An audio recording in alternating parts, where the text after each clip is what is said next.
C'est magique, en fait, c'est un court-métrage de 10 minutes dans lequel il y a Claire, le personnage principal. Donc Claire, c'est une jeune adolescente de 15 ans qui se dispute avec ses parents le soir d'Halloween. Et puis, parce que c'est le soir d'Halloween, il va se passer des trucs un peu mystérieux, un peu magiques, fantastiques, horrifiques. On peut dire qu'il y a la magie de Noël d'un côté et t'as l'horreur d'Halloween de l'autre. En fait, avec ce projet, je rends hommage à un film, Creepshow, un film des années 80, réalisé par George Romero, écrit par Stephen King et produit par la Warner Bros. En 1982. C'est un film qui m'a beaucoup touché quand j'étais petit. Voilà, on n'arrêtait pas de le regarder sur cassette VHS. Mon père l'avait enregistré quand il était passé sur M6. Il avait enregistré ça et j'invitais mes voisins, mes cousins et on le regardait tard. On s'amusait à se faire peur, quoi, comme des gamins, quoi. C'est un hommage parce qu'en fait, il y a un personnage qui regarde, il y a un personnage de mon film, de mon court-métrage, qui regarde le film Creepshow qui passe à la télé. Et il y a tout un délire autour de Creepshow. Tout le film, en fait, est articulé autour de Creepshow. Et en fait, Creepshow, le film Creepshow, rend lui-même hommage à des bandes dessinées des années 50, c'est les EC Comics. Il y en a une qui était très connue, enfin il y en a eu plusieurs, mais il y en a une qui était très connue, c'était Tales from the Crypt, si je ne dis pas de bêtises. Tu avais 4 petites histoires indépendantes les unes des autres, et elles étaient toutes liées en fait par un personnage fantastique, c'était un zombie qui présentait et qui faisait la conclusion de l'histoire, et c'était génial, quoi. Et c'était à chaque fois une satire. Ça permettait aux spectateurs de se remettre en question sur la société de consommation, sur les armes notamment, sur plein de choses comme ça.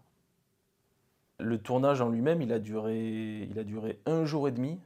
On a tourné un samedi soir et un dimanche toute la journée. Et on avait 2 décors, il y avait 30 techniciens, 4 comédiens, beaucoup d'accessoires. Il y avait un flingue, il y avait le squelette de la mort, le squelette du cadavre d'un des comédiens, une tête coupée, la bande dessinée du film Creepshow. Ouais, il y avait quand même plein de petits accessoires.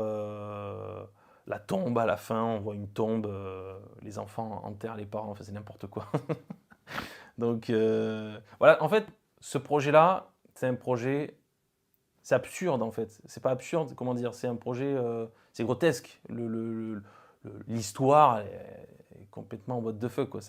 Et c'est ça Creepshow. En fait, on se prend pas au premier degré, quoi. C'est vraiment, c'est pour ça que c'est de la comédie horreur, c'est de l'humour noir en fait.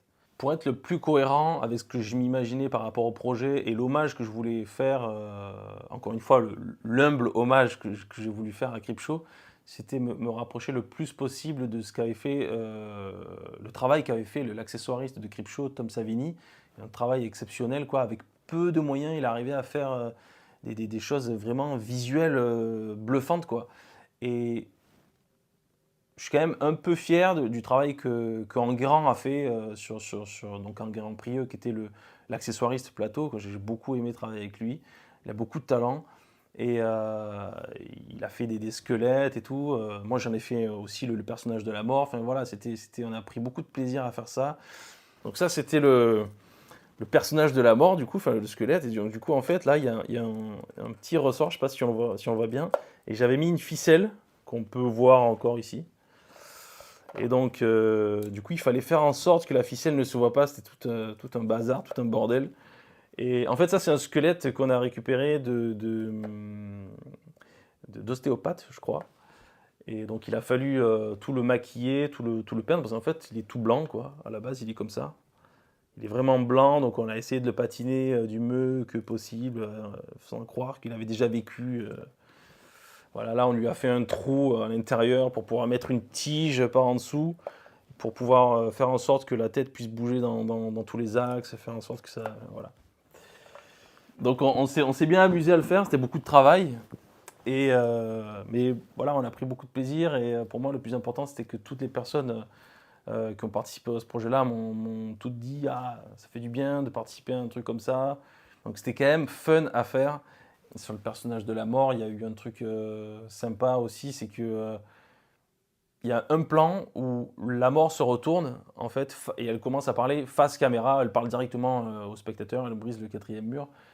Et il y avait 3 personnes qui géraient la marionnette, en fait, et une 4e personne qui lisait le texte. Enfin, voilà, c'était un peu compliqué, mais on l'a fait, et ouais, on a pris beaucoup de plaisir à le faire, quoi. Et action, travelling arrière un peu rapide, voilà, très bien, top, la mort qui se retourne. Ok, mes amis, la moralité de cette histoire, c'est qu'il ne faut jamais se moquer de moi. La pensée magique, en fait, c'est une expression, c'est quand, par exemple, tu as un gamin qui, en général, c'est les enfants qui disent ça, c'est quand tu as un gamin qui pense quelque chose très fort et hop, ça se réalise. Donc moi, j'ai réutilisé cette expression-là pour mon court-métrage, parce qu'à un moment donné, mon personnage principal, Claire, va avoir une pensée magique parce qu'elle va se réaliser, mais en réalité, c'est une pensée négative. Elle va se réaliser et elle va finir par regretter cette pensée magique. C'est ça en fait le fond.